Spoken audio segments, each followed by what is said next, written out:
Netflix docuseries.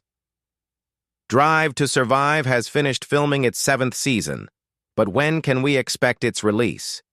We're taking a look at everything you need to know about Drive to Survive Season 7, from its release date to the stories it intends to tell.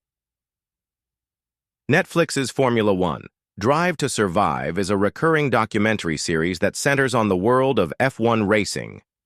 Box to Box Films, the production company responsible for the show, spends each season gathering interviews, behind-the-scenes, footage, and racing action. Then, at the end of the year, the crew weaves that footage together to create a narrative-heavy recap of the year.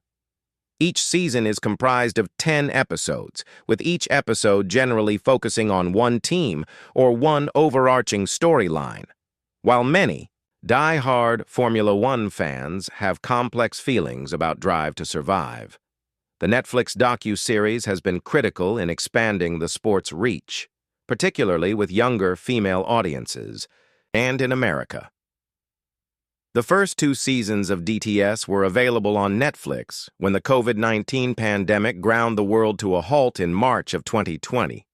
People around the world turned to streaming services like Netflix to alleviate the boredom and unease resulting from the virus, and DTS was one such show.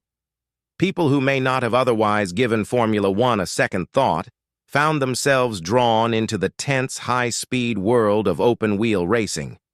Further, the nature of motorsport meant that Formula One was one of the first sports to return to active competition. Folks who had tuned into DTS during the pandemic and who craved the communal experience of watching live sport began tuning into races.